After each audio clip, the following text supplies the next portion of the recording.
Ashamaa harka fuudhee jaalatamtoota kabajamtoota hordoftoota keenya jirtuu fayyaa keessanii annagaa kooti galata waaqayyoo baga nagaa fayyaa taatan isiniin jecha egaa har'a immoo ammas qophii xiqqoota kan walitti deebinee jirra safeediin kee dhuma isaanatti argisiisi warnaan jettan jechuudha gundoo kiyya guddisee jira jechuudha kinoo akkuma argitanii guddatee jira.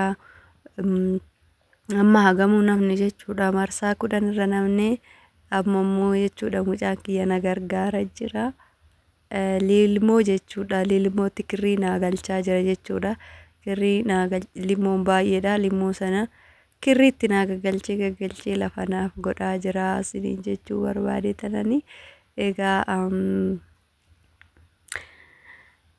dhalli faayidaa akka qabdu jechuudha kanumarraa kan ka'e jechuun namni faayidaa isaa wallaalee hin jiruun ergamtii daa'imman namaaf ergamtii nama biraa dubbattii nama biraa haasoftii garuu immootu jechuudha waanuma hundumaa namaa hojjetti kuni baratamaadha har'as kinoo kirrii itti naaf gochaa jiraan immoo calliseetuman kirrii yoo fixe isumatti kenna kaan immoo kan biraan hodhaa jira kana fakkaatan isiniin jedha safiidiin kiyya immoo hagana ga'ee jira.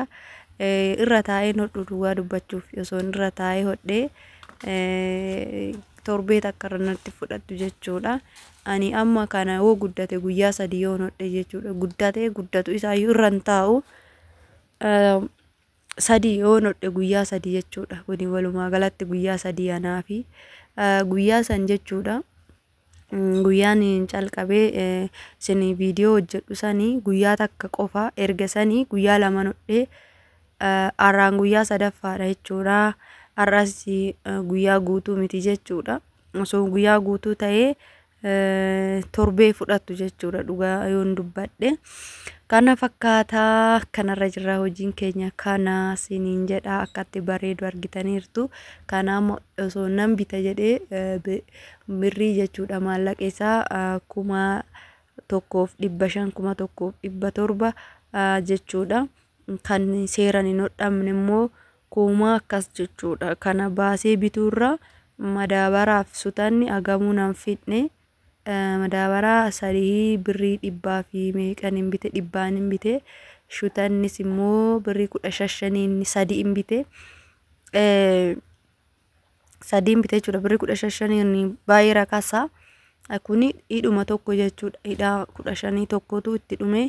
Kunis amma 15 tokko itti dabalame fixaa jechuudha hodhaa kana fixaa kanaafuu haala kanaan warri harki keenya nu beeku hojjetachuu hin dandeenya isiniin jechuu barbaade tanani kan gabaarraa hin bitinaa jechuu osoo hin ta'in innis hojjeteeti malee taa'eeti miti garuu warroonni beeknu harkaan hojjetatan gaariidha hojiin harkaa isiniin jechuu barbaade tanani.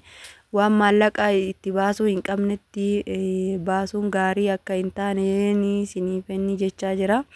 Kana fakkaataa hordoftoota keenya egaa kinoo haala kanaan na gargaaraa jira mucaan kiyya baay'ee na gargaaraa jira kinoo kirriitti akkasitti immoo baay'ee nama daddabsiisa jechuudha. Hamma kirriitti galchafatanii hodhasanii kirriinootti namaaf taa'ee jechuudha. Limoo keessa yoo namaaf taa'e dafanii hodhuu dafanii nama saffisiisa jechuudha. Saffisaan akka waan kana xumuruu na gargaara. Kanaaf isaan immoo yuutti naaf lafa naaf godhi jechaan hin jira jechuudha. Limoo keessa madaabaraa naaf galchiitoo lafa naaf godhi jechaa bifa inni itti limoo sanitti kaa'us jechuudha. Itti himee tanan jechuudha kan inni kaa'aa jiru jechuudha. Yoon gurraacha irra ga'e gurraacha yoon boora irra ga'e boora yoon immoo diimaa irras ga'e haaluma saniin galchaatii deemaa jira jechuudha.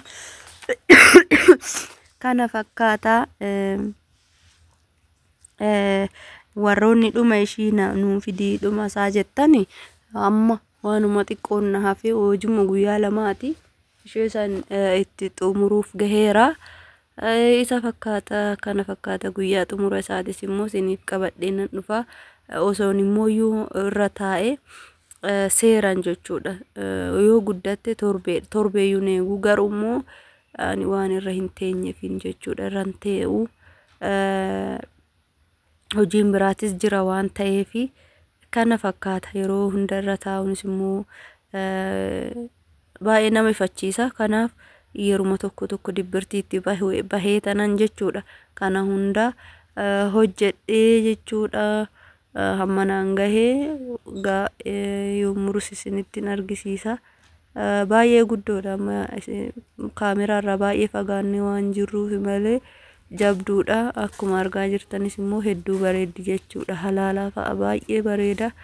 Kana fakkaata hojiin keenya guyyaa har'aa isiniin jedha. Akkanatti namni nu bira taa'ee nu gargaara. Nuummoo hodhuu bichaadha jechuudha. Limootti keenya kan jedhu nan hodhaa jira jechuudha. Oddoo koo keessa taa'ee isiniin jedha. Horaa bulaa deebanaa warroonni yaada qabdanii yaada keessan nu barreessitanis ulfaadhaa. Warroonni immoo mana kana haaraa taatan mana kana subscribe godhachuudhaan akka maatii nu taatan asumaan isin affeerraa. Horaa bulaa deebanaa isiniin jechuu barbaada.